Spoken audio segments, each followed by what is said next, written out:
Price the Lord. കർത്താവിൻ്റെ അതിപരിശുദ്ധമായ നാമം ഇന്ന് പകലിലും വാഴ്ത്തപ്പെടുമാറാകട്ടെ.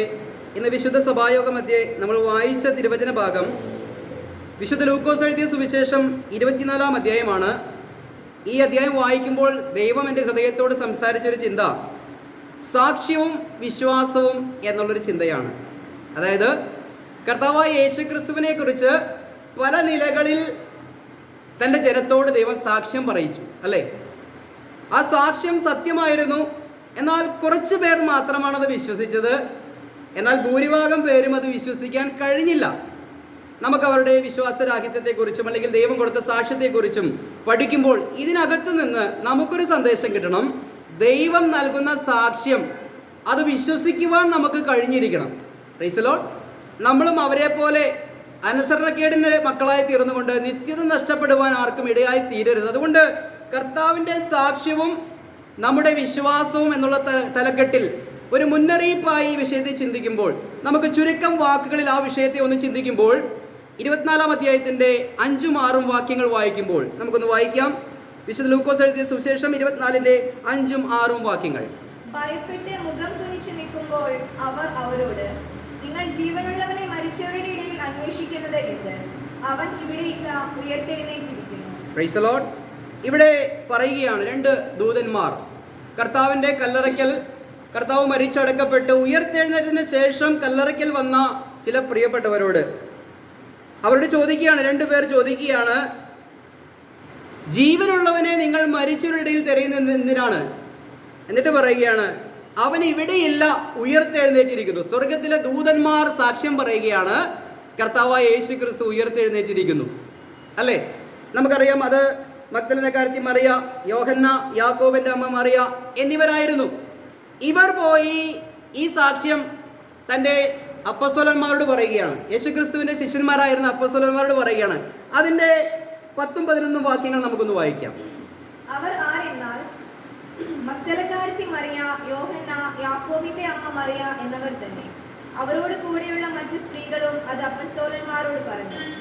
ഈ വാക്ക് അവർക്ക് വെറും കഥ പോലെ തോന്നി, അവരെ വിശ്വസിച്ചില്ല. Price the Lord.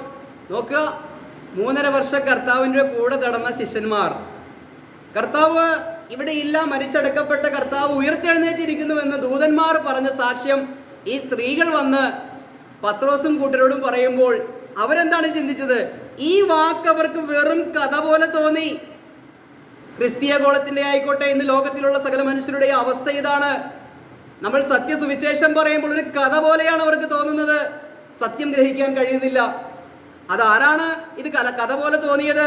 ആർക്കാണ് തോന്നിയത്? ഇവിടെ പറയുകയാണ്, അപ്പോസ്തലന്മാരോട് പറഞ്ഞ വാക്കുകൾ, ഈ വാക്ക് അവർക്ക് വെറും കഥ പോലെ തോന്നി, അവരെ വിശ്വസിച്ചില്ല എന്ന് പറയുകയാണ്, അല്ലേ? ആലോചിച്ച് നോക്കിയേ. കർത്താവ് കൂടെ കൂടെ ഇവരോട് പറഞ്ഞു, ഞാൻ പീഡ അനുഭവിക്കും, പുരോഹിതന്മാരാൽ തിരസ്കരിക്കപ്പെടും, അല്ലെ, വിജാതിയുടെ കയ്യിലേൽപ്പിക്കും, ഞാൻ പരിഹസിക്കപ്പെടും, എന്നെ തല്ലി അവർ തുപ്പി ക്രൂശിച്ചിട്ട് ഞാൻ 3-ാം ദിവസം ഉയർത്തെഴുന്നേൽക്കുമെന്ന് കർത്താവ് സാക്ഷ്യം പറഞ്ഞതാ. ഇപ്പോഴിതാ ഉയർത്തപ്പോൾ ദൂതന്മാർ സാക്ഷ്യം പറയുന്നു. അവരുടെ സാക്ഷ്യം കേട്ട് ഇപ്പോൾ ഇതാ ഈ സ്ത്രീകൾ അപ്പോസ്തലന്മാരോട് പറയുകയാണ്. ആ അപ്പോസ്തലന്മാർക്ക് പോലും വിശ്വസിക്കാൻ കഴിയുന്നില്ല, അല്ലേ? ഇന്ന് നമ്മൾ വളരെ പ്രയത്നം കഴിക്കുകയാണ് നമ്മൾ മനസ്സിലാക്കിയ സത്യമൊന്ന് മറ്റുള്ളവരോട് പറയുവാൻ. ഇത് തന്നെയാണ് അവസ്ഥ. പക്ഷേ ഇതിൽ നിന്ന് വ്യത്യാസങ്ങൾ വരും. ദൈവം നമ്മളുടെ കൂടെ ഇടപെടുമ്പോൾ, ദൈവം നമ്മളോട് സംസാരിക്കുമ്പോൾ, ദൈവത്തിന്റെ പ്രവൃത്തി വെളിപ്പെടുമ്പോൾ അവരെല്ലാവരും വിശ്വാസത്തിലേക്ക് കടന്നു വരവരുടെയായിത്തീരും. നമുക്കൊന്ന് 2 വാക്യങ്ങൾ കൂടി ഒന്ന് വായിക്കാം. 24-ാം അധ്യായത്തിന്റെ 25ഉം 27ഉം വാക്യങ്ങൾ. അവൻ അവരോട്, അയ്യോ ബുദ്ധിഹീനരെ, പ്രവാചകന്മാർ പറഞ്ഞിരിക്കുന്നതെല്ലാം വിശ്വസിക്കാത്ത മന്ദബുദ്ധികളെ, ക്രിസ്തു ഇങ്ങനെ കഷ്ടം അനുഭവിച്ചിട്ട് തന്റെ മഹത്വത്തിൽ കടക്കേണ്ടതല്ലയോ എന്ന് പറഞ്ഞു. Price the Lord. മോശ തുടങ്ങി സകല പ്രവാചകന്മാരിൽ നിന്നും എല്ലാ തിരുവെഴുത്തുകളിലും തന്നെ കുറിച്ചുള്ളത് അവർക്ക് വ്യാഖ്യാനിച്ചു കൊടുത്തു. Price the Lord. നമുക്കറിയാം, ഈ സംഭവത്തിന് ശേഷം 2 പേര് എമാവൂസിലേക്ക് പോവുകയാണ്. ഇങ്ങനെ പോകുമ്പോൾ യേശു അവരുടെ കൂടെ അവരുടെ കണ്ണുകളെ മറച്ചിട്ട്, അതായത് യേശു ക്രിസ്തു ആണ് താനെന്നും വെളിപ്പെടുത്താതെ അവരോട് ഇങ്ങനെ ചേർന്ന് സംസാരിക്കുക. അപ്പോൾ അവർ ചോദിക്കുകയാണ്, നീ ഇവിടെ വന്നു പാർക്കുന്ന പരദേശികളിൽ നീ മാത്രമാണോ ഇതറിയാത്തത്? അപ്പോൾ കർത്താവ് ചോദിക്കുകയാണ്, ഏത് കാര്യമാണ് നിങ്ങൾ സംസാരിക്കുന്നത്? എന്താണ് സംഭവം? അപ്പോൾ അവർ പറയുകയാണ്, ദൈവത്തിനും സകല ജനത്തിനും മുൻപാകെ പ്രവൃത്തിയിലും വാക്കിലും ശക്തിയുള്ള പ്രവാചകനായിരുന്നു നസ്രായനായ യേശു ക്രിസ്തു. അവൻ ഞങ്ങൾക്ക് രാജ്യം സ്ഥാപിച്ചു തരുമെന്നും അവൻ ഞങ്ങളെ രക്ഷിക്കുമെന്നും ഒക്കെ ഞങ്ങൾ വിശ്വസിച്ചിരുന്നു. പക്ഷേ അവൻ മരിച്ചടക്കപ്പെട്ടു, അവൻ കൊല്ലപ്പെട്ടു. എന്നാൽ ഞങ്ങളുടെ ഇടയിലുള്ള ചില പ്രിയപ്പെട്ടവർ, ചില സ്ത്രീകൾ വന്ന് പറഞ്ഞു, ഇങ്ങനെ യേശുക്രിസ്തു ഉയർത്തെഴുന്നേറ്റിരിക്കുന്നു എന്നൊക്കെ പറയുകയാണ്. ഈ സംഭവങ്ങളൊന്നും അറിയാത്തൊരു പരദേശിയാണോ നീ എന്ന് 2 ശിഷ്യന്മാർ ചോദിക്കുകയാണ്. കർത്താവ് അവരുടെ വാക്കിന് മുൻപിൽ കർത്താവ് എന്താണ് അവരോട് പ്രതികരിച്ചത്? കർത്താവ് അവിടെ അല്പം ഒരു ദേഷ്യത്തോടു കൂടി തന്നെയാണ്. ജെറുസലേം ദേവാലയത്തിൽ അവിടെ ക്രയവിക്രയം ചെയ്യുന്ന ആ തെറ്റ് കണ്ടപ്പോൾ ചാട്ടവാറെടുത്ത ദൈവത്തിന്റെ അതേ മനോഭാവം തന്നെയാണ്. താൻ ഉയർത്തെഴുന്നേറ്റു എന്നുള്ള സത്യം പ്രവാചക ഗ്രന്ഥങ്ങളെ ആസ്പദമാക്കി വിശ്വസിക്കാതെ വന്നപ്പോൾ കർത്താവ് അവർ വിളിക്കുന്ന പേരാണ്, അയ്യോ ബുദ്ധിഹീനരെ, പ്രവാചകന്മാർ പറഞ്ഞതെല്ലാം വിശ്വസിക്കാത്ത മന്ദബുദ്ധികളെ. ആലോചിച്ച് നോക്കിയേ, കർത്താവ് വളരെ ശാസനാസ്വരത്തിൽ പറയുകയാണ്, പ്രവാചക ഗ്രന്ഥങ്ങളിൽ എന്നെ കുറിച്ച് എഴുതിയിരിക്കുന്നത് വിശ്വസിക്കാത്ത മന്ദബുദ്ധികളെ. താഴേക്ക് പറയുകയാണ്, ക്രിസ്തു ഇങ്ങനെ കഷ്ടം അനുഭവിച്ചിട്ട് മഹത്വത്തിൽ കടക്കേണ്ടതല്ലയോ എന്ന് പറഞ്ഞു. മോശ തുടങ്ങി സകല പ്രവാചകന്മാരും യേശു ക്രിസ്തുവിനെ കുറിച്ച് തിരുവെഴുത്തുകളിൽ പറഞ്ഞിരിക്കുന്ന കാര്യങ്ങളെ ഇവർക്ക് മനസ്സിലാക്കി കൊടുക്കുകയാണ്.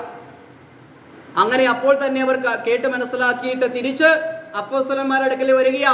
അവിടെ ചെന്നപ്പോൾ പത്രോസിനും കർത്താവ് വെളിപ്പെട്ടു, അല്ലെങ്കിൽ പത്രോസിനും ശിഷ്യന്മാർക്കും പ്രത്യക്ഷപ്പെട്ടു എന്നുള്ള വാർത്തകളൊക്കെയും പറഞ്ഞ് സംസാരിച്ചു കൊണ്ടിരിക്കുക. അപ്പോൾ നോക്കുക, നമ്മൾ ചിന്തിക്കുന്ന വിഷയം എന്താണ്?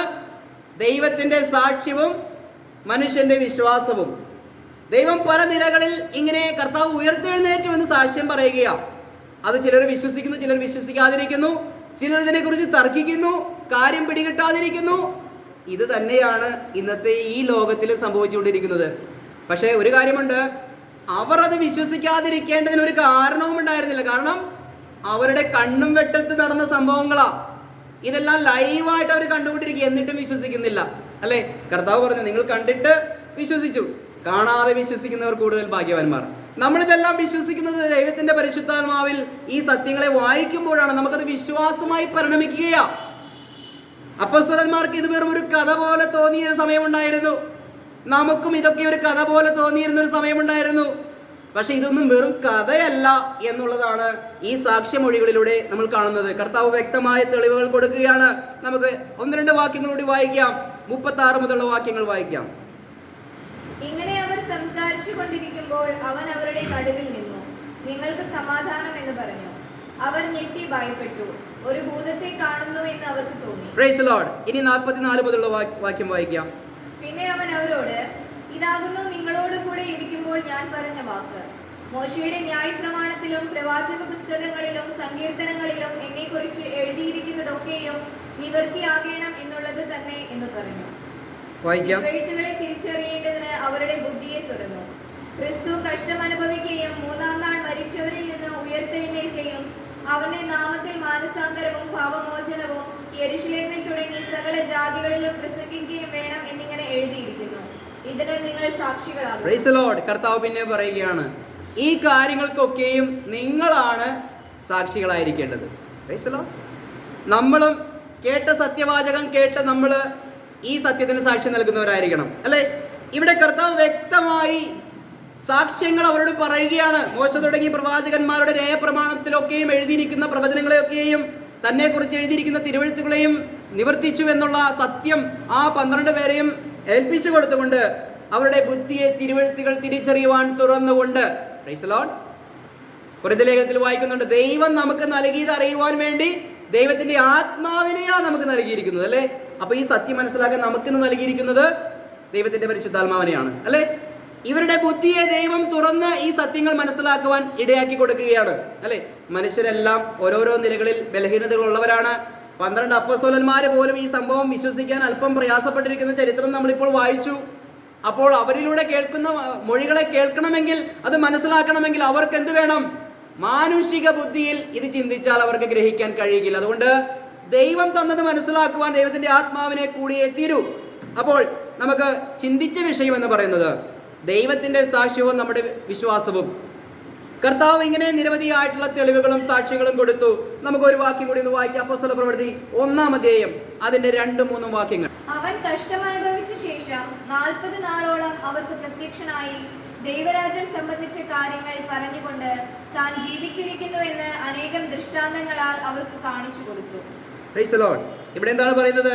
അപ്പോസ്തല പ്രവൃത്തിയിൽ ലൂക്കോസ് എഴുതി വെച്ചിരിക്കുകയാണ്, അവൻ കഷ്ടം അനുഭവിക്കുകയും 40 ദിവസത്തോളം അവർക്ക് പ്രത്യക്ഷനായി ദൈവരാജ്യം സംബന്ധിച്ച കാര്യങ്ങൾ പറഞ്ഞു കൊടുക്കുകയും ചെയ്തു. 40 ദിവസത്തേക്ക് കർത്താവ് എന്ത് ചെയ്തു? ഈ കാര്യങ്ങൾ വീണ്ടും വീണ്ടും ആവർത്തിച്ച് താൻ ഉയർത്തെഴുന്നേറ്റുവെന്നും ദൈവരാജ്യം സ്ഥാപിക്കാൻ പോകുന്നുവെന്നും എന്നൊക്കെയും പറഞ്ഞ് അവരെ ഗ്രേറ്റ് കമ്മീഷനൊക്കെയും ഏൽപ്പിച്ച് അവരെ ശുശ്രൂഷ പരമേൽപ്പിച്ചു. 40 ദിവസത്തോളം കർത്താവ് എന്ത് ചെയ്തു? തെളിവുകൾ നൽകിക്കൊണ്ടിരുന്നു, സാക്ഷ്യങ്ങൾ നൽകിക്കൊണ്ടിരുന്നു. നമുക്കൊരു വാക്യം കൂടി വായിക്കാം. 1 കൊരിന്ത്യർ ലേഖനം 15-ാം അധ്യായം 3-6 വാക്യങ്ങൾ. ക്രിസ്തു നമ്മുടെ പാപങ്ങൾക്ക് വേണ്ടി തിരുവെഴുത്തുകളിൻ പ്രകാരം മരിച്ചടക്കപ്പെട്ട് തിരുവെഴുത്തുകളിൻ പ്രകാരം 3-ാം നാൾ ഉയർത്തെഴുന്നേറ്റ് കേഫാവിനും പിന്നെ 12 പ്രത്യക്ഷനായി എന്നിങ്ങനെ ഞാൻ ഗ്രഹിച്ചത് തന്നെ നിങ്ങൾക്ക് ആദ്യമായി ഏൽപ്പിച്ചു തന്നുവല്ലോ. അനന്തരം അവൻ 500-ലധികം സഹോദരന്മാർക്ക് ഒരുമിച്ച് പ്രത്യക്ഷനായി. അവർ മിക്കപേരും ഇന്നുവരെ ജീവനോടിരിക്കുന്നു, ചിലരോ നിദ്ര പ്രാപിച്ചിരിക്കുന്നു. Praise the Lord. ഇവിടെ വീണ്ടും പൗലോസ് ഓർപ്പിക്കുകയാണ്, ക്രിസ്തു നമ്മുടെ പാവങ്ങൾക്ക് വേണ്ടി മരിച്ചു, അടക്കപ്പെട്ടു, ഉയർത്തെഴുന്നേറ്റു. 12 ശിഷ്യന്മാർക്കും പിന്നീട് 500-ലധികം പേർക്കും കർത്താവ് പ്രത്യക്ഷനായി. ഏറ്റവും ഒടുവിൽ അകാലജാതൻ എന്ന നിലയിൽ എനിക്കും കർത്താവ് പ്രത്യക്ഷപ്പെട്ടു എന്നാണ് പറയുന്നത്. എന്ന് പറഞ്ഞാൽ 2 ദൂതന്മാർ തുടങ്ങി, സ്ത്രീകൾ തുടങ്ങി, യേശുക്രിസ്തു നേരിട്ട് വന്ന് പറഞ്ഞത് മുതൽ, അല്ലെങ്കിൽ ലൂക്കോസിന്റെ സുവിശേഷത്തിലും അല്ലെങ്കിൽ അപ്പോസ്തല പ്രവൃത്തിയിലും വിശുദ്ധ ലൂക്കോസ് എഴുതിയിരിക്കുന്ന രേഖകൾ പരിശോധിക്കുമ്പോൾ അപ്പോൾ തന്നെ കൊരിന്ത്യർ ലേഖനത്തിൽ പൗലോസും പറയുകയാണ്, യേശുക്രിസ്തു ഉയർത്തെഴുന്നേറ്റ സത്യങ്ങളെ ഇങ്ങനെ സാക്ഷ്യങ്ങളായി പറഞ്ഞു കൊടുക്കുകയാണ്, അല്ലേ? അപ്പോൾ ഒരു കാര്യം വ്യക്തമായി, യേശുക്രിസ്തുവിന്റെ പുനരുത്ഥാനത്തിന് അതിനുശേഷം 500-ലധികം പേർക്ക് പ്രത്യക്ഷനായി. 40 ദിവസത്തോളം ഈ കാര്യങ്ങളൊക്കെയും കർത്താവ് പറഞ്ഞു കൊടുത്തു. അപ്പോസ്തലന്മാരോട് കൂടെ നിന്ന് ഇതെല്ലാം പ്രവർത്തിച്ച് താൻ ജീവിച്ചിരിക്കുന്നുവെന്നും ഇത് സത്യമാണ് എന്നും തെളിയിച്ചു കൊടുത്തു. നമുക്കറിയാം തുടർന്ന് എന്താണ് സംഭവിച്ചത് എന്ന് നമുക്കറിയാം. ഇനി ഇത്രത്തോളം സാക്ഷ്യങ്ങൾ ദൈവം നിരത്തിയിട്ടും വിശ്വസിക്കാൻ കഴിയാതിരുന്ന ഒരു തലമുറ അന്നും ഉണ്ടായിരുന്നു, അല്ലേ? ഇന്ന് ഈ രാജ്യത്തിന്റെ സുവിശേഷത്തിൽ നിന്നും കൃപയുടെ സുവിശേഷത്തിലേക്ക് ഒരു ചേഞ്ച് ഓവർ സംഭവിച്ച കാര്യത്തെക്കുറിച്ച് നമ്മളിത് പറയുമ്പോൾ അധികം പേർക്കും മനസ്സിലാക്കാൻ സാധിക്കുന്നില്ല, അല്ലേ? എൻ്റെയും പ്രിയ ജോസങ്ങളുടെയൊക്കെയും എക്സ്പീരിയൻസിൽ നമ്മളിത് പറയുമ്പോൾ ഇന്ന് ലോകത്തിൻ്റെ കണ്ണിൽ ഒരു കാലത്ത് യേശുക്രിസ്തുവും പൗലോസും ഒക്കെ ദുരുപദേശികളായിരുന്നത് പോലെ ഇന്ന് ഞങ്ങളും ഒരു ദുരുപദേശികളായി ചിലരുടെ കണ്ണിലൊക്കെയും മാറ്റപ്പെട്ടിരിക്കുകയാണ്. കർത്താവിൻ്റെ വചനത്തിൽ വ്യക്തമായി പറയുന്നുണ്ട്, സത്യവചനത്തെ യഥാർത്ഥമായി പ്രസംഗിക്കുക, ലജ്ജിക്കാൻ സംഗതിയില്ലാത്ത വേലക്കാരനായി നിലകൊള്ളുക, rightly divide the word of truth എന്ന് പറയുമ്പോൾ ഇതിന്റെ സത്യാവസ്ഥ എന്തെന്ന് നമ്മൾ പലപ്പോഴും മറന്നു പോവുകയാണ്. ക്രിസ്തീയ കോളേജിൽ ഇത് പിടികിട്ടിയിട്ടില്ല. അല്പമായി ഇനി സംസാരിക്കാൻ പോകുന്നത്, നമ്മൾ ഇന്ന് ക്രിസ്തുവിന്റെ ശരീരമാകുന്ന സഭയായി കൂടി വന്നിരിക്കുകയാണ്.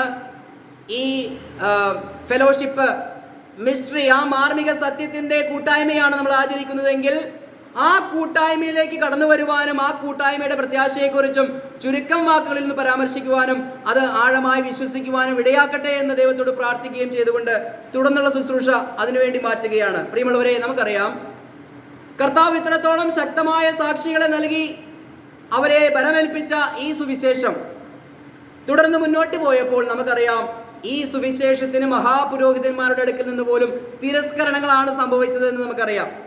അപ്പോസ്തല പ്രവൃത്തി 13-ാം അധ്യായത്തിന്റെ ചില വാക്യങ്ങളിലൊക്കെയും വായിക്കുമ്പോൾ കാണുന്നുണ്ട്, ഈ രക്ഷ നിങ്ങൾ ഇത് തിരസ്കരിച്ചത് കൊണ്ട് ഈ രക്ഷ ജാതികളിലേക്ക് പോകുന്നു.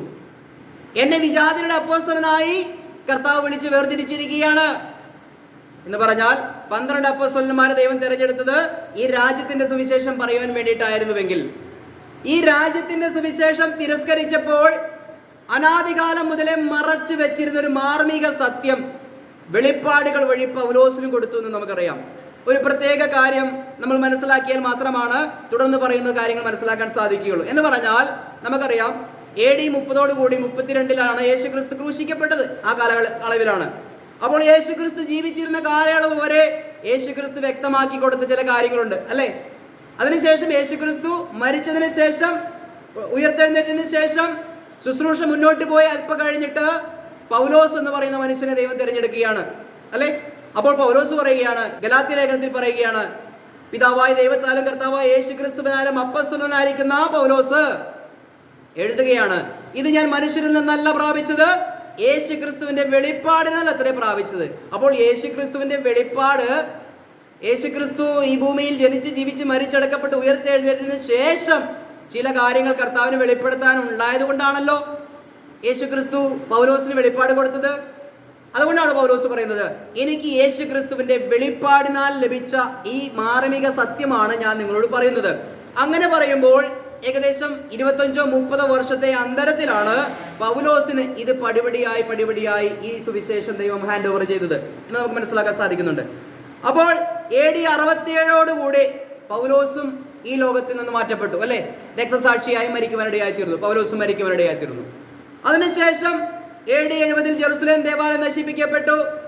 അങ്ങനെ ലോകത്തിലേക്ക് മുഴുവനും യഹൂദൻ തിരസ്കരിക്കപ്പെട്ട് ചിതറിക്കപ്പെട്ടു. എന്ന് പറഞ്ഞാൽ ദൈവരാജ്യം അവർ സ്വീകരിക്കാതിരുന്നത് കൊണ്ട് AD 70 അവരുടെ ആ പദ്ധതിക്ക് ഏകദേശ വിരാമം കുറിച്ചുകൊണ്ട് ലോകത്തിലെ നാനാകോണുകളിലേക്കും യഹൂദന്മാരെ ചിതറിച്ചു കളഞ്ഞു.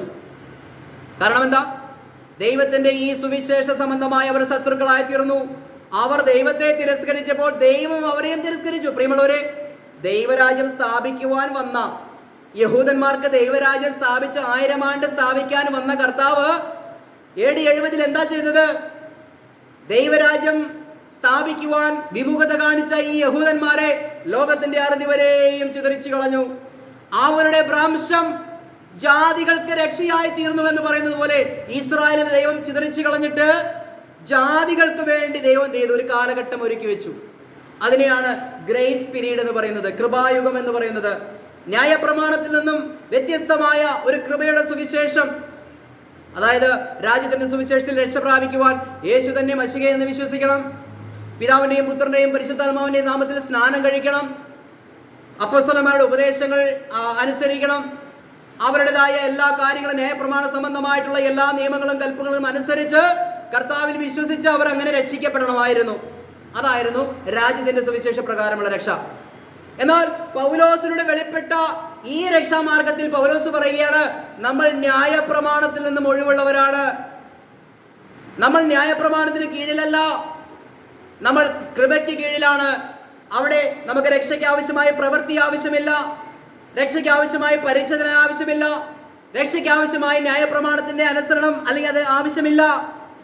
പിന്നെ എന്താണ് വേണ്ടത്? പൗലോസ് പറയുകയാണ്, കർത്താവായ യേശു ക്രിസ്തു എന്റെ പാപത്തിന് വേണ്ടി മരിച്ചു അടക്കപ്പെട്ട് ഉയർത്തെഴുന്നേറ്റു എന്നുള്ള ആഴമായ വിശ്വാസം, അത് വിശ്വസിക്കുന്ന മാത്രയിൽ നമ്മെ പരിശുദ്ധാത്മാവിന്റെ ദാനമായ പരിശുദ്ധാത്മാവിന്റെ മുദ്ര ലഭിച്ച് പരിശുദ്ധാത്മ സ്നാനം കഴിപ്പിച്ച് ക്രിസ്തുവിന്റെ ശരീരമാകുന്ന സഭയോട് ചേർക്കുകയാണ്. പ്രിയമുള്ളവരെ, പൗലോസിന് ലഭിച്ച വെളിപ്പാടുകൾ AD 67 പൂർണ്ണമാവുകയാണ്.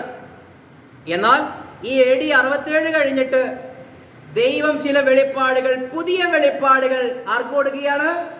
യോഹന്നാൻ അപ്പോസ്തലന് കൊടുക്കുകയാണ്. ഞാൻ പറഞ്ഞതിന്റെ കണക്ഷൻ മനസ്സിലായോ? യേശു ക്രിസ്തു വെളിപ്പെടുത്തിയ സത്യങ്ങളുണ്ട്, യേശു ക്രിസ്തു വെളിപ്പെടുത്താതെ പിന്നീട് പൗലോസിലൂടെ വെളിപ്പെടുത്തിയ സത്യങ്ങളുണ്ട്. എന്നാൽ ആ പൗലോസിലൂടെ വെളിപ്പെടുത്തിയ സത്യങ്ങൾക്ക് അപ്പുറത്ത് മറ്റു ചില സത്യങ്ങളെ ദൈവം ആർക്കാണ് വെളിപ്പെടുത്തി കൊടുത്തത്? അപ്പോസ്തലനായ യോഹന്നാനാണ് വെളിപ്പെടുത്തി കൊടുത്തത്. നമുക്കൊരു വാക്യം ഒന്ന് വായിക്കാം. വെളിപ്പാട് പുസ്തകം 4-ാം അധ്യായത്തിന്റെ 1-ാം വാക്യം നമുക്കൊന്ന് വായിക്കാം. അനന്തരം സ്വർഗത്തിൽ ഒരു വാതിൽ തുറന്നിരിക്കുന്നത് ഞാൻ കണ്ടു. കാഹളനാദം പോലെ എന്നോട് സംസാരിച്ച് കേട്ട ആദ്യത്തെ ശബ്ദം എന്നോട്, ഇവിടെ കയറി വരിക, മേലാൽ സംഭവിപ്പാനുള്ളത് ഞാൻ നിങ്ങൾക്ക് കാണിച്ചു തരാമെന്ന് കൽപ്പിച്ചു. എൻ്റെ മുൻപിൽ ഇരിക്കുന്ന പല പ്രിയപ്പെട്ടവർക്കും ഇംഗ്ലീഷ് നല്ലവണ്ണം അറിയാവുന്നവരാണ്. അവിടെ ഒരു പദം ഇങ്ങനെ കാണുന്നുണ്ട്, ഹിയർ ആഫ്റ്റർ. എൻ്റെ പരിമിതിയായിട്ടുള്ള അറിവിൽ നിന്നുകൊണ്ട് ഞാൻ പറയട്ടെ, ഹിയർ ആഫ്റ്റർ എന്ന് പറഞ്ഞാൽ ഇനി മുതൽ സംഭവിക്കാനുള്ള കാര്യങ്ങൾ ഞാൻ നിനക്ക് കാണിച്ചു തരാം, അല്ലേ? എപ്പോഴാണ് യോഹന്നാൻ ഇത് പറഞ്ഞു കൊടുക്കുന്നത്? AD 95 യോഹന്നാൻ ഇത് ദർശനം കാണിച്ചു കൊടുക്കുമ്പോൾ പറയുകയാണ്, മേലാൽ സംഭവിപ്പാനുള്ളത്. ക്രിസ്തീയ ഗോളം മുഴുവനും തെറ്റിദ്ധരിക്കപ്പെട്ടിട്ട് പറയുന്ന ഒരു കാര്യമുണ്ട്, റാപ്ചറിന് ശേഷം സംഭവിക്കുന്ന കാര്യങ്ങളാണ് മേലാൽ സംഭവിക്കാനുള്ളത് എന്ന് പറഞ്ഞ് പഠിപ്പിക്കുന്നവരുണ്ട്. അത് വചനവിരുദ്ധവും സത്യത്തിന് നിരക്കാത്തതുമായിട്ടുള്ളൊരു പഠിപ്പിക്കലാണ്. ഒരു കാലഘട്ടത്തിൽ നമ്മളെല്ലാവരും അങ്ങനെ തന്നെ പഠിപ്പിച്ചും കേട്ടുവരുന്നവരാണ്. പക്ഷേ മേലാൽ സംഭവിക്കാനുള്ളത് എന്ന് പറയുമ്പോൾ ദൈവം AD 95 മുതൽ യോഹന്നാൻ ഇത് കൊടുക്കുന്ന കാലഘട്ടം മുതൽ മുൻപോട്ട് എന്തൊക്കെ സംഭവിക്കുമെന്നാണ് യോഹന്നാന് ദൈവം കാണിച്ചു കൊടുത്തത്. മനസ്സിലായോ? എന്ന് പറഞ്ഞാൽ AD 67 പൗലോസിന് കൊടുത്ത വെളിപ്പാടുകൾക്ക് ശേഷം 25 വർഷം കഴിഞ്ഞ് വെളിപ്പാട് പുസ്തകം എന്ന് പറയുന്ന ഈ സത്യം, ഒരു പ്രവചന ഗ്രന്ഥം ദൈവം യോഹന്നാന് കൊടുക്കുകയാണ്. അതിലാണ് ഏകദേശം 3000 വർഷം പ്ലസ് നിത്യത അടങ്ങുന്ന ചരിത്രം അവിടെ രേഖപ്പെടുത്തി വെച്ചിരിക്കുന്നത്. അവിടെ നമ്മൾ കാണുന്നുണ്ടല്ലേ, 1-ാം മുദ്ര പൊട്ടി, 2-ാം മുദ്ര പൊട്ടി, 3-ാം മുദ്ര പൊട്ടി. ഈ ചാർട്ട് കണ്ടോ, മനോഹരമായ ചാർട്ട്. പിന്നീട് ഞാനത് എക്സ്പ്ലെയിൻ ചെയ്തു തരാം. എങ്കിലും ഇവിടെ 1-ാം മുദ്ര, 2-ാം മുദ്ര, 3-ാം മുദ്ര, 4-ാം മുദ്ര എന്നൊക്കെ പറയുമ്പോൾ ചരിത്രത്തിൽ ഇന്ന് 5-ാം മുദ്ര വരെ പൊട്ടി നിൽക്കുന്ന ഒരു സാഹചര്യത്തിൽ നമ്മളായിരിക്കുന്നത് എന്ന് പറഞ്ഞാൽ, യോഹന്നാന് മേലാൽ സംഭവിക്കാനുള്ളത് കാണിച്ചു കൊടുക്കുമ്പോൾ AD 95 മുതൽ 2025 വരെ എന്തൊക്കെ സംഭവിച്ചുവെന്ന് നമ്മൾ നോക്കുമ്പോഴാണ് ഈ ചരിത്രത്തിൽ, ഈ വെളിപ്പാട് പുസ്തകത്തിൽ 2000 വർഷത്തെ ചരിത്രം ഇന്ന് പിന്നിട്ടിരിക്കുകയാണ്. 2000 വർഷം അതിൽ പിന്നിട്ടിരിക്കുകയാണ്. ചരിത്ര സംഭവങ്ങളെ കഴിഞ്ഞ് ഇനി നമ്മൾ 6-ാം മുദ്രയോട് അടുക്കുകയാണ്. 6-ാം മുദ്ര എന്ന് പറഞ്ഞത് എന്താണ്? ഒരു തലമുറ മരണം കാണാതെ ഈ നമ്മുടെ ശരീരം രൂപാന്തരപ്പെട്ട് സ്വർഗത്തിലേക്ക് എടുക്കപ്പെടുന്ന ഒരു തലമുറയുണ്ട്. മരണം കാണാതെ സ്വർഗത്തിലേക്ക് എടുക്കപ്പെടുവാൻ ഭാഗ്യമുള്ള ഒരു തലമുറ. ആ തലമുറയിലാണ് നമ്മൾ ഓരോരുത്തരും ആയിരിക്കുന്നത്. എന്ന് പറഞ്ഞാൽ കർത്താവ് ഇന്ന് മധ്യാകാശത്തിൽ വന്നാൽ 6-ാം മുദ്ര പൊട്ടി വലിയൊരു പുരുഷാരം സ്വർഗത്തിലേക്ക് എടുക്കപ്പെടുന്ന വലിയൊരു സംഭവം സംഭവിക്കുമ്പോൾ, ഈ ലോകം ഞെട്ടിവിറച്ചുകൊണ്ട് നിൽക്കുമ്പോൾ, യേശുക്രിസ്തുവിന്റെ രക്തത്താൽ കഴുകൽ പ്രാപിച്ച, യേശുക്രിസ്തുവിന്റെ കൃപയാലുള്ള രക്ഷ ഏറ്റെടുത്ത ഈ പ്രിയപ്പെട്ട ജനം എന്ന് പറഞ്ഞാൽ ബോഡി ഓഫ് ക്രൈസ്റ്റ് മാത്രം സ്വർഗത്തിലേക്ക് റാപ്ചറായി എടുക്കപ്പെടും. ആരാണ് എടുക്കപ്പെടുന്നത്?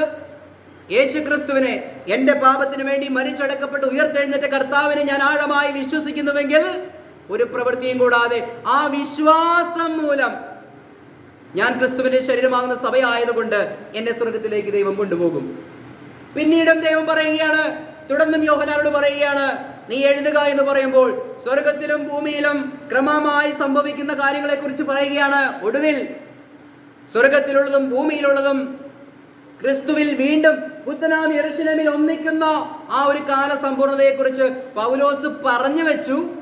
എഫെസ്യ ലേഖനം 1:10 സ്വർഗത്തിലുള്ളതും ഭൂമിയിലുള്ളതും പിന്നെയും ക്രിസ്തുവിൽ ഒന്നായി ചേരുമെന്ന് പൗലോസ് പറഞ്ഞു വെച്ചു. പക്ഷേ ഇത് വെളിപ്പാട് വഴി കാണിച്ചു കൊടുത്തത് യോഹന്നാനാണ്. എന്ന് പറഞ്ഞാൽ, ഞാൻ പറഞ്ഞതിൻ്റെ ഒരു സാരം അതൊന്ന് കണക്ട് ചെയ്ത് ചിന്തിച്ചാൽ മാത്രമാണ് ഈ പറയുന്ന കാര്യം മനസ്സിലാക്കാൻ സാധിക്കുകയുള്ളൂ. യേശു ക്രിസ്തു ഭൂമിയിലായിരിക്കുമ്പോൾ വെളിപ്പെടുത്തിയതിൻ്റെ മറച്ചു വെച്ചിരുന്ന ചില സത്യങ്ങൾ എന്ത് ചെയ്തു? പൗലോസിലൂടെ ദൈവം വെളിപ്പെടുത്തി കൊടുത്തു. ഞാൻ പറഞ്ഞു മനസ്സിലായോ? അതുകൊണ്ടാണ് പൗലോസ് പറയുന്നത്, എനിക്ക് ദൈവത്തിന്റെ വെളിപ്പാടുണ്ടായി, വെളിപ്പാടുകളുടെ ആധിക്യം മൂലം എന്നൊക്കെ പൗലോസ് പറയുന്നത്. 10-25 വർഷത്തെ അന്തരത്തിൽ പൗലോസിന് ഇങ്ങനെ വെളിപ്പാടുകൾ കൊടുക്കുകയാണ്. അവിടെയാണ് മിസ്റ്ററി ഗോസ്പൽ വെളിപ്പെടുത്തി കൊടുത്തത്. പൗലോസ് പറയുകയാണ്, ഇത് പൂർവ്വകാലങ്ങൾക്കും മറഞ്ഞിരുന്നൊരു സത്യമെങ്കിലും ഇപ്പോൾ തനിക്ക് ഈ സത്യം വെളിപ്പെടുത്തി തന്നു എന്നാണ് പറയുന്നത്. തന്നെയുമല്ല, തന്നെ ജാതികളുടെ അപ്പോസ്തലനാക്കിയിട്ടാണ് ദൈവം വെച്ചിരിക്കുന്നത്. 12 പേരെ ഇസ്രായേലിന്റെ അപ്പോസ്തലന്മാരാക്കി വെക്കുമ്പോൾ പൗലോസിനെ ദൈവം ജാതികളുടെ അപ്പോസ്തലനാക്കിയിട്ടാണ് വെച്ചിരിക്കുന്നത്. അതിനുശേഷം പൗലോസിലൂടെ വെളിപ്പെടുത്താത്ത കാര്യങ്ങൾ, ഭാവിയെ കുറിച്ച് എന്ത് സംഭവിക്കും എന്നുള്ള കാര്യങ്ങൾ യോഹന്നാൻ വെളിപ്പാടിൽ എഴുതി വെച്ചു. അതുകൊണ്ട് ബൈബിൾ പൂർണ്ണമാണ്. ഇനി ഒരു പ്രവചനത്തിന്റെയോ പ്രൊഫസിയുടെയോ ഇനി ഒരു പ്രത്യേക അരുളപ്പാടിന്റെയോ ആവശ്യം നമുക്ക് വരുന്നില്ല. കാരണം എന്താ? നിത്യതയിൽ പുത്തനാം യെരൂശലേമിൽ എത്തുന്നത് വരെയുള്ള കൃത്യമായിട്ടുള്ള ഉപദേശം ബൈബിളിൽ കൃത്യമായിട്ടുണ്ട്. ഇതറിയാത്തവരാണ് ഇന്ന് മാനുഷികമായ പ്രവാചകന്മാരുടെ പുറകെ നിൽക്കുന്നത്, നമ്മുടെ ഭാവിയെ കുറിച്ച് അറിയാൻ. എന്നാൽ വ്യക്തമായി ദൈവത്തിന്റെ വചനത്തിൽ പ്രവാചകന്മാരിലൂടെ അപ്പോസ്തലന്മാരിലൂടെ എഴുതി വെച്ചിരിക്കുന്ന ഈ സ്വർഗീയ സത്യങ്ങൾ പഠിക്കുമ്പോൾ ഞങ്ങളെ ഏത് ഉറക്കത്തിൽ നിന്നും വിളിച്ചെഴുന്നേൽപ്പിച്ചാലും പറയും, കർത്താവിന്റെ മധ്യാകാശ വരവിൽ ഞങ്ങൾ റാപ്ചറായി സ്വർഗത്തിലേക്ക് എടുക്കപ്പെടും. സ്വർഗത്തിൽ നമ്മളായിരിക്കുമ്പോൾ ഈ ഭൂമിയിൽ 7 വർഷത്തെ പീഡാകാലം നടക്കും. അതിനുശേഷം ഒടുവിൽ കർത്താവ് മഹത്വത്തിൽ പ്രത്യക്ഷപ്പെടും. കർത്താവ് 1000 ആണ്ട് ഈ ഭൂമിയിൽ വസിക്കും. 1000 സംവത്സരം കഴിയുമ്പോൾ സ്വർഗത്തിലുള്ള ബോഡി ഓഫ് ക്രൈസ്റ്റും ഭൂമിയിലുള്ള ബ്രൈഡ് ഓഫ് ക്രൈസ്റ്റും പുത്തനാം യെരൂശലേമിൽ കർത്താവിനോട് കൂടെ നിത്യതയിൽ ഒന്നിച്ച് നമ്മൾ ഈ ഭൂമിയിലായിരിക്കുമ്പോൾ ചെയ്ത നന്മ പ്രവൃത്തികൾക്കും നമ്മൾ കർത്താവിന് വേണ്ടി ചെയ്ത പ്രവൃത്തികൾക്കും പ്രതിഫലം വാങ്ങിക്കൊണ്ട് പൊസിഷൻ അനുസരിച്ച് കർത്താവിന്റെ രാജ്യത്തിൽ നിത്യരാജാക്കന്മാരും പുരോഹിതന്മാരുമായി വാഴും. അത് നിത്യതയിൽ നമ്മൾ തുടർന്ന് ദൈവത്തോടു കൂടി ആയിരിക്കും. Price the Lord. ഇതാണ് നമ്മുടെ പ്രത്യാശ. ഇങ്ങനെ ഒരു പ്രത്യാശ കിട്ടിയിരിക്കുമ്പോൾ എൻ്റെ മക്കൾക്ക് വേണ്ടി കരുതുവാൻ ഏതെങ്കിലും പ്രവാചകന്മാരെ വിളിച്ച് വീട്ടിൽ കൊണ്ടുവരേണ്ട ആവശ്യമുണ്ടോ? അല്ലെങ്കിൽ നമ്മുടെ ഭാവിയെ കുറിച്ച് അറിയുവാൻ മറ്റുള്ള മാർഗങ്ങൾ തിരയേണ്ട ആവശ്യമുണ്ടോ? ശാസ്ത്രത്തിന്റെ പിൻബലം നമുക്ക് ആവശ്യമുണ്ടോ? ഞാൻ പലപ്പോഴും പറയാറുണ്ട്, ഈ 2 നില ബിൽഡിങ്ങിനെ അപ്പുറത്തിരിക്കുന്ന പേരയ്ക്ക പറിക്കുന്ന തോട്ടി കൊണ്ട് ചാരിയിട്ട് പറയുകയാണ്, ഈ പേരയ്ക്ക പറിക്കുന്ന തോട്ടി കൊണ്ടാണ് ഈ ബിൽഡിങ്ങിനെ താങ്ങി നിർത്തിയിരിക്കുന്നത് എന്ന് പറഞ്ഞാൽ എങ്ങനെയിരിക്കും? ഏതാണ്ട് അതുപോലെയാണ് ശാസ്ത്ര തെളിവുകളുടെ അടിസ്ഥാനത്തിൽ ബൈബിൾ സത്യമാണ് എന്ന് പറയുന്നതിന്റെ അർത്ഥം. ശാസ്ത്ര തെളിവുകൾ നല്ലതാണ്, നമുക്ക് അതിനും ഉറപ്പാണ് ദൈവത്തിന്റെ ഈ സാക്ഷ്യം. Price the Lord. ഇത് ശാസ്ത്രജ്ഞന്മാരല്ല നമ്മളോട് പറയുന്നത്, സാക്ഷാൽ ദൈവം തമ്പുരാൻ തന്നെയാ പറയുന്നത്. അപ്പോൾ ശാസ്ത്രജ്ഞന്മാർ കണ്ടുപിടിച്ച കാര്യങ്ങൾ കേട്ട് വിശ്വസിച്ചിട്ട് വേണോ നമുക്ക് ഈ വചനം വിശ്വസിക്കാൻ?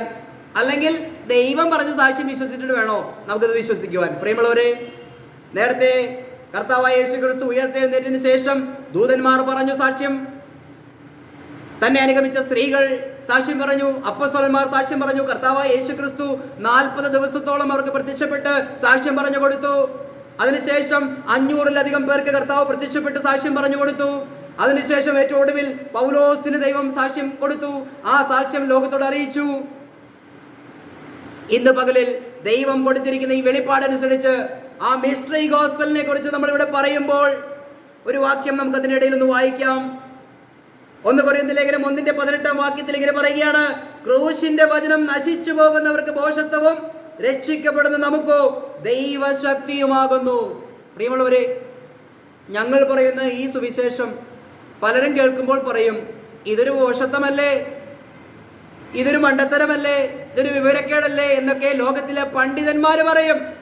നമുക്കറിയാം, ലോകത്തിലെ ഒരു പണ്ഡിതൻ അദ്ദേഹം പറഞ്ഞു, ഭൂമിയിലൊന്നും ചെയ്യാൻ കഴിയാത്ത ദൈവം സ്വർഗത്തിൽ എന്ത് ചെയ്യാനാണ് എന്ന് ചോദിച്ചു. അല്ലേ? ദൈവമാണ് സകലതും ചെയ്യുന്നതെന്ന് ഈ ബുദ്ധിമാന്മാർക്ക് മനസ്സിലാകുന്നില്ല. അതുകൊണ്ട് ദൈവം എന്താ ചെയ്തത്? ക്രൂശിന്റെ വചനം നശിച്ചു പോകുന്നവർക്ക് അത് ഭോഷത്വമായി തോന്നും, ഇതൊരു മണ്ടത്തരമായി തോന്നും. എന്നാൽ രക്ഷിക്കപ്പെടുന്ന നമുക്കോ അത് ദൈവത്തിന്റെ ശക്തിയാകുന്നു. ദൈവത്തിന്റെ ശക്തിയായ സുവിശേഷം എന്ന് പറയുന്നത് എന്താണ്? ഈ ക്രൂശിന്റെ വചനമാണ്, കർത്താവിന്റെ ക്രൂശിലൂടെയുള്ള സൗജന്യ രക്ഷ. അപ്പോൾ ഒരു കാര്യത്തിൽ എല്ലാ പ്രിയപ്പെട്ടവരും പറയാറുണ്ട്, പ്രിയ സഹോദര, ഞങ്ങളുടെ സഭക്കാർ ഇത് തന്നെയല്ലേ വിശ്വസിക്കുന്നത്? യേശു ഞങ്ങൾക്ക് വേണ്ടി മരിച്ചെടുക്കപ്പെട്ടു ഉയർത്തെഴുന്നേറ്റു എന്ന് തന്നെയല്ലേ ഞങ്ങൾ വിശ്വസിക്കുന്നത്? കത്തോലിക്കരും വിശ്വസിക്കുന്നതല്ലേ? പെന്തക്കോസ്തുകാരും വിശ്വസിക്കുന്നതല്ലേ? അല്ലെങ്കിൽ ഇതര സമൂഹം മുഴുവനും യേശു ക്രിസ്തു ഞങ്ങൾക്ക് വേണ്ടി മരിച്ചെടുക്കപ്പെട്ടു ഉയർത്തെഴുന്നേറ്റു എന്ന് വിശ്വസിക്കുന്നവരല്ലേ? പിന്നെ നിങ്ങൾ ഈ പറയുന്ന മിസ്റ്ററി ഗോസ്പൽ വിശ്വസിച്ചിട്ട് ഞങ്ങൾക്ക് എന്താണ് ഗുണം? പ്രിയമുള്ളവരെ, ഇങ്ങനെ പറഞ്ഞിട്ട് അവർ വീണ്ടും ഒരു കാര്യം പറയും, ഇത്ര ആഴമായി വചനമൊക്കെ പഠിക്കേണ്ടതിന്റെ ആവശ്യകത എന്താണ്? ഞാൻ അവരോട് മറിച്ചൊരു ചോദ്യം ചോദിക്കും. അവരിങ്ങനെയും കൂടി പറയും, എങ്ങനെയെങ്കിലും സ്വർഗത്തിൽ എത്തിയാൽ പോരെ, ഈ ഭാരിച്ച കാര്യങ്ങളൊക്കെ ചിന്തിക്കുന്നത് എന്തിനാ? ഞങ്ങളെല്ലാവരും യേശുവിൽ വിശ്വസിക്കുന്നവരാണ്, സ്വർഗത്തിൽ പോകാനുള്ളവരാണ്, പിന്നെ അധികമായി നിങ്ങൾ ഈ പറയുന്നത് പോലെ എന്തിനാണ് ഇങ്ങനെ പറയുന്നതെന്ന് ചോദിക്കും. ഞാൻ അവരോട് മറിച്ചൊരു ചോദ്യം ചോദിക്കും, നിങ്ങളുടെ മക്കൾ 4ാം ക്ലാസ്സോ 5ാം ക്ലാസ്സോ മാത്രം പഠിപ്പിച്ച് നിങ്ങൾ പഠിത്തം നിർത്തോ, അതോ 10ാം ക്ലാസ്സും കഴിഞ്ഞ് +2 കഴിഞ്ഞ് ഏതെങ്കിലും വിഷയങ്ങളെടുത്ത് പഠിച്ച് അവനങ്ങനെ ഡോക്ടറോ എഞ്ചിനീയറോ ആക്കോ? നിങ്ങൾ എന്തിനാണ് ഈ കുഞ്ഞുങ്ങളെ 3ാം ക്ലാസ്സോ 4ാം ക്ലാസ്സോ കഴിഞ്ഞിട്ട് പഠനം നിർത്തി വല്ല ജോലിക്ക് വിടാത്ത? എന്തുകൊണ്ടാണ്? അവർക്ക് എഴുതാനും വായിക്കാൻ അറിഞ്ഞാൽ പോരെ ഈ ഭൂമിയിൽ ജീവിക്കുമ്പോൾ എന്ന് ചോദിക്കുമ്പോൾ അത് പറ്റില്ല. അവർക്കൊരു ശുഭമായ ഭാവി ഉണ്ടാവണമെങ്കിൽ, അവർക്കൊരു ജീവിതത്തിൽ ഒരു പൊസിഷൻ ഉണ്ടാകണമെങ്കിൽ അവരെ നല്ല വിദ്യാഭ്യാസം കൊടുക്കണം. ആ വിദ്യാഭ്യാസത്തിന് കാശില്ലെങ്കിൽ ലോൺ എടുത്തെങ്കിലും അവരെ പഠിപ്പിക്കണം. കാരണം എന്താ? അവരുടെ ഭാവി സുരക്ഷിതമാക്കണം എന്ന് പറഞ്ഞുകൊണ്ടാണ് ഈ കുഞ്ഞുങ്ങളെ മുഴുവനും പഠിപ്പിക്കുന്നത്, അല്ലേ? അപ്പോൾ ഞാൻ ചോദിക്കും, ഈ ഭൂമിയിലെ കാഴ്ചപ്പാട് നിങ്ങൾക്ക് വളരെ ബ്രൈറ്റ് ആയിട്ടുണ്ട്, നല്ല തെളിവായ ചിന്താഗതിയാണ്, നിങ്ങളുടെ മക്കളെ പഠിപ്പിച്ച് നല്ലൊരു പൊസിഷനിൽ എത്തിക്കണം. അപ്പൊ ഞാൻ പറഞ്ഞു, ദൈവരാജ്യത്തിലും ഇങ്ങനെ ഒരു പൊസിഷൻ ഉണ്ട്. വെറുതെ രക്ഷിക്കപ്പെട്ട് അവിടെ പോയിരിക്കുന്നവരും കർത്താവിന് വേണ്ടി അധ്വാനിച്ചവരും കർത്താവിന് വേണ്ടി തൻ്റെ അധ്വാനം മുഴുവനും അല്ലെങ്കിൽ തൻ്റെ ശക്തി മുഴുവനും ആയുസ് മുഴുവനും ചെലവഴിച്ചവനും കിട്ടുന്ന പ്രതിഫലത്തിലും പൊസിഷനിലും വ്യത്യാസമുണ്ട്. ആ പൊസിഷൻ, അത് ഏറ്റവും ഉത്തമമായ ഒരു പൊസിഷൻ കിട്ടാനും കൂടി വേണ്ടിയിട്ടാണ് ഞങ്ങൾ ഈ പറഞ്ഞ് പഠിപ്പിച്ചു തരുന്നത്. അങ്ങനെ എങ്ങനെയും കേട്ട് വിശ്വസിച്ച് രക്ഷിക്കപ്പെട്ട 4ാം ക്ലാസ്സുകാരനായി സ്വർഗത്തിൽ പോയിരിക്കാനല്ല ഞങ്ങൾ ആഗ്രഹിക്കുന്നത്. ഈ ഭൂമിയിൽ ഒരുപക്ഷെ ഞങ്ങൾ 2ാം ക്ലാസ്സും ഗുസ്തിക്കാരും ഒക്കെ ആയിരിക്കും. പക്ഷേ ഞങ്ങൾക്ക് തന്ന ഈ ആത്മീക കാഴ്ചപ്പാട് മൂലം നോക്കിയപ്പോൾ അവിടെ 5 തരം കിരീടങ്ങളെ കുറിച്ച് കാണുന്നുണ്ട്. ആത്മാക്കളെ രക്ഷിക്കുന്നവർക്കുള്ള കിരീടങ്ങളെ കാണുന്നുണ്ട്, സുവിശേഷം പറയുന്നവർക്കുള്ള കിരീടങ്ങളെ കാണുന്നുണ്ട്, സുവിശേഷ വേലയിൽ സഹായിച്ചവർക്കുള്ള കിരീടങ്ങളെ കാണുന്നുണ്ട്. ഇങ്ങനെ നിരവധിയായ കിരീടങ്ങളും പൊസിഷനുകളും ഉണ്ട്. ഓരോ സംവിധാനത്തിലേക്കാണ് നമ്മൾ, ക്രിസ്തുവിന്റെ ന്യായാസനത്തിലേക്കാണ് നമ്മൾ പോകുന്നത് റാപ്ചർ ആയി കഴിഞ്ഞാൽ. അവിടെ ചെല്ലുമ്പോൾ നമ്മളെ ദൈവം പരിശോധിക്കുമ്പോൾ നിനക്ക് 5 ഏക്കറും ഒരു 2 നില വീടുമുണ്ടായോ എങ്കിൽ നിനക്ക് സ്വർഗത്തിൽ പൊസിഷൻ എന്നല്ല അവിടെ പറയുന്നത്. എന്റെ നാമത്തെ പ്രതി, എന്റെ സുവിശേഷത്തെ പ്രതി ഞാൻ നേടിയ ആത്മാക്കളെ അവിടെ ചൂണ്ടിക്കാണിച്ചിട്ട് ദൈവം അവരുടെ മുൻപിൽ എന്നെ പ്രശംസിക്കുന്ന ഒരു പ്രശംസയുണ്ട്. എന്റെ പ്രശംസാ കിരീടങ്ങളായുള്ളവരെ എന്ന് പൗലോസ് പറയുന്നത് പോലെ ഞാൻ പറയുന്ന സുവിശേഷം, അല്ലെങ്കിൽ ജോസങ്ങൾ പറയുന്ന സുവിശേഷം, നാം ഓരോരുത്തരും പറയുന്ന സുവിശേഷം കേട്ട് രക്ഷിക്കപ്പെട്ട ഒരുവൻ അവിടെ നിത്യതയിലുണ്ടെങ്കിൽ അവിടെയാണ് അവരുടെ മുൻപിൽ നമ്മളെ പൊസിഷനാക്കി ദൈവം വെക്കുന്നത്. അപ്പോൾ ചിലർ സൂര്യന്റെ ശോഭ പോലെ ശോഭിക്കും, ചിലർ ചന്ദ്രനെ പോലെ ശോഭിക്കും, ചിലർ നക്ഷത്രങ്ങളെ പോലെ ശോഭിക്കും. നക്ഷത്രവും തമ്മിൽ ശോഭയ്ക്ക് വ്യത്യാസമുണ്ട്. അതുപോലെ തന്നെ പുനരുത്ഥാന ശരീരത്തിലും നമുക്ക് തേജസ്സിൽ വ്യത്യാസമുണ്ട് എന്നാണ് പറയുന്നത്. അപ്പോൾ നമുക്ക് കിട്ടുന്ന ഒരു ചാൻസ്, ദൈവം നൽകി തന്ന ചാൻസ്, നമുക്ക് കിട്ടിയ ദൈവകൃപ വ്യർത്ഥമാക്കി കളയരുതെന്ന ദൈവത്തിന്റെ വചനത്തിൽ പൗലോസ് പറയുന്നത്. കൊരിന്ത്യർ ലേഖനത്തിൽ നമുക്കൊരു ദൈവകൃപ ലഭിച്ചിരിക്കുക. ഈ ഭൂമിയിൽ എന്നെ സംബന്ധിച്ച് എനിക്ക് വലിയ പൊസിഷൻ ഒന്നുമില്ല. ഞാനൊരു സാധാരണ കർഷകനാണ്, ഞാനൊരു ആട്ടിടയനാണ്, ഞാനൊരു സാധാരണക്കാരനാണ്. ഈ ലോകത്തിലുള്ള പൊസിഷൻ എൻ്റെ അതാണ്. പക്ഷേ ദൈവത്തിന്റെ സന്നദ്ധിയിൽ എൻ്റെ പൊസിഷൻ എന്താണെന്ന് അറിയാമോ?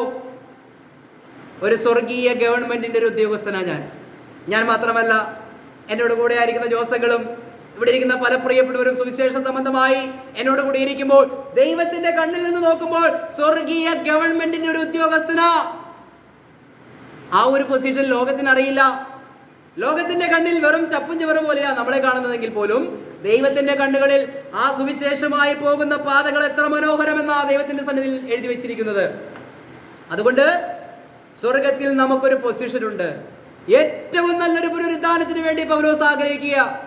അങ്ങനെ ഏറ്റവും തേജസ് ഉള്ളൊരു പുനരുദ്ധാനം നമുക്കുണ്ടെങ്കിൽ അത് നമുക്ക് 5, 10, 20, 30, 50 വർഷത്തേക്കല്ല, 1000 സംവത്സരത്തേക്കല്ല, അത് നിത്യമായ പൊസിഷനോടുകൂടെ മരണമില്ലാത്ത ആ സന്തോഷമുള്ളൊരവസ്ഥയിലേക്കാണ് ദൈവം നമ്മളെ വിളിച്ചിരിക്കുന്നത്. ഈ കൃപയുടെ സുവിശേഷത്തിലൂടെ, ഈ മാർമിക സത്യത്തിലൂടെ നമ്മെ ദൈവം വിളിച്ചിരിക്കുന്നത് അത്രമാത്രം വലിയ ഒരു പദവിയിലേക്കാ. അതുകൊണ്ട് നമ്മുടെ മക്കളെ കുറിച്ച്, അവരുടെ ഭാവിയെ കുറിച്ച് നമ്മൾ കരുതുന്നുവെങ്കിൽ, അവരുടെ ഭാവിയെ കുറിച്ച് ഓർക്കുന്നുവെങ്കിൽ, അവരെ പഠിപ്പിച്ച് ഡോക്ടറാക്കിയോ എഞ്ചിനീയറാക്കിയോ നല്ല കാര്യം. പക്ഷെ അതിനപ്പുറത്തേക്ക് നിത്യമായി അവർക്ക് ആ നിത്യജീവൻ ലഭിക്കുവാൻ തക്കവണ്ണം നമ്മൾ കരുതിയില്ല എങ്കിൽ വചനത്തിൽ പറഞ്ഞതുപോലെ ലജ്ജിക്കുവാനിടയായിത്തീരും. പൗലോസ് പറഞ്ഞു, ഞാൻ പ്രധാന ശില്പിയായി ഒരടിസ്ഥാനം ഇട്ടിരിക്കുകയാണ്. അതിന്റെ മുകളിൽ പണിയുന്നവർ ആലോചിച്ചു കൊള്ളണം. അവരവരുടെ പണി തീയിലൂടെ ശോധന ചെയ്യും. പുല്ല്, മരം, വക്യോല് കൊണ്ടുള്ള പണി കത്തിപ്പോകും. വില പിടിച്ച രത്നങ്ങൾ കൊണ്ടും സ്വർണങ്ങൾ കൊണ്ടും പണിത പണി അവിടെ നിലനിൽക്കും. താനോ രക്ഷിക്കപ്പെടും, എന്നാൽ അഗ്നിയിലൂടെ ശോധന ചെയ്യുമ്പോൾ അവന് ഛേദം വരും എന്നാണ് പറയുന്നത്. പ്രിയ ദിവസങ്ങൾ, വർഷങ്ങളോളം കുവൈറ്റിലായിരുന്നു അല്ലേ? അവിടെ കുവൈറ്റിൽ ഒരു സമയത്ത് യുദ്ധമുണ്ടായപ്പോൾ തന്റെ ജീവനും കൊണ്ട് രക്ഷപ്പെട്ട് നാട്ടിലേക്ക് കടന്നു വന്ന പല പ്രിയപ്പെട്ടവരുമുണ്ട്. എന്ന് പറഞ്ഞാൽ അവരുടെ അധ്വാനം മുഴുവനും കുവൈറ്റിൽ കത്തി നശിച്ചു. പക്ഷെ അവരുടെ ജീവനം കൊണ്ട് അവർ എന്ത് ചെയ്തു? നാട്ടിലേക്ക് കടന്നു വന്നു അല്ലെ? താനോ രക്ഷിക്കപ്പെട്ടു, പക്ഷെ തന്റെ സമ്പാദ്യമോ അതെല്ലാം നഷ്ടപ്പെട്ടു അല്ലെ? ഇതുപോലെ തന്നെ നമ്മളും ക്രിസ്തുവിൽ വിശ്വസിച്ചവരാണെങ്കിൽ നമ്മൾ രക്ഷിക്കപ്പെട്ട് അവിടെ നിൽക്കും. പക്ഷെ നമ്മളെ അനുഗമിക്കുവാൻ, അല്ലെങ്കിൽ നമുക്ക് തരുവാൻ പ്രതിഫലങ്ങളോ അല്ലെങ്കിൽ കിരീടങ്ങളോ ഒന്നും ഇല്ലാത്തൊരവസ്ഥയുണ്ടെങ്കിലോ അതല്ല ദൈവം ആഗ്രഹിക്കുന്നത്.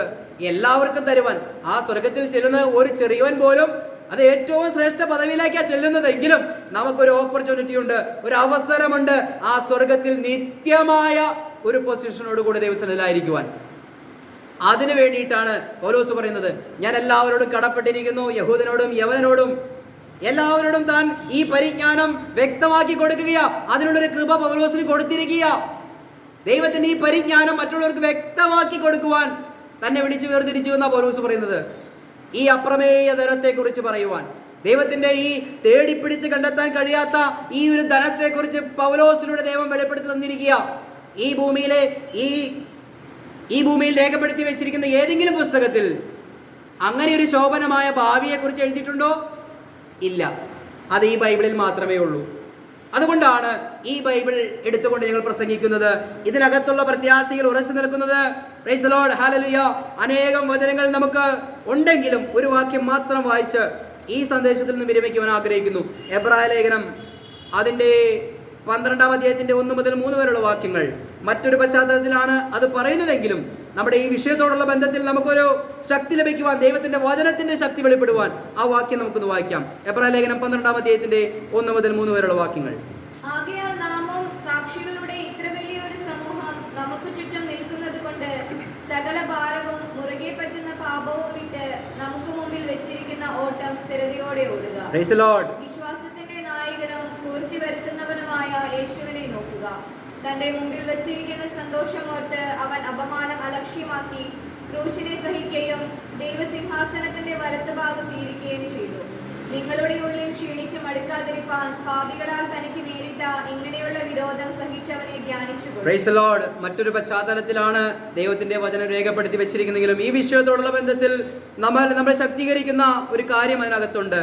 ഇവിടെ പറയുന്നത് കണ്ടോ, യേശുക്രിസ്തു തന്റെ മുൻപിൽ വെച്ചിരിക്കുന്ന സന്തോഷമോർത്ത് തനിക്ക് നേരിട്ട അപമാനത്തെ എന്ത് ചെയ്തു? സാരമില്ല എന്നെണ്ണിക്കൊണ്ട് ആ മുഖ്യ സന്തോഷത്തേക്ക് ഓടി. വിശ്വാസത്തിന്റെ നായകനും പൂർത്തി വരുത്തുന്നവനുമായ കർത്താവിനെ നോക്കി ഓടുവാൻ ആവശ്യപ്പെടുകയാണ്. എന്ന് പറഞ്ഞാൽ നമ്മുടെ മുൻപിൽ ഒരു വലിയ പ്രത്യാശയുണ്ടല്ലേ. ആ പ്രത്യാശയും രക്ഷയും, അല്ലെങ്കിൽ അതിൻ്റെ പ്രത്യാശയിൽ നിന്നുകൊണ്ടുള്ള ആ ലക്ഷ്യം മുൻനിർത്തി നമ്മൾ ഓടുമ്പോൾ ഈ ഭൂമിയിലുള്ള കാര്യങ്ങളെക്കുറിച്ച് നമുക്ക് ധാരാളമായി പ്രയാസപ്പെടേണ്ട കാര്യമില്ല എന്നുള്ളതാണ് ഈ പ്രത്യാശ വചനങ്ങളാൽ. ദൈവം നമ്മെ നടത്തട്ടെ, ദൈവം നമ്മെ അനുഗ്രഹിക്കട്ടെ. ഈ ക്രിസ്തുവിന്റെ സൗജന്യ രക്ഷയിലേക്കും ക്രിസ്തുവിന്റെ ശരീരമാകുന്ന സഭയുടെ ഈ കൂട്ടായ്മയിലേക്കും എല്ലാ പ്രിയപ്പെട്ടവർക്കും വാസ്തവമായി ഒന്നു ചേർന്ന് കർത്താവിന്റെ മധ്യാകാശത്തിന്റെ വരവിൽ എടുക്കപ്പെടുവാൻ ദൈവം കൃപ നൽകുകയും ചെയ്യട്ടെ എന്ന് പറഞ്ഞുകൊണ്ട് എൻ്റെ വാക്കുകൾ നിർത്തുന്നു. ദൈവം എല്ലാവരെയും അനുഗ്രഹിക്കട്ടെ. Price the Lord.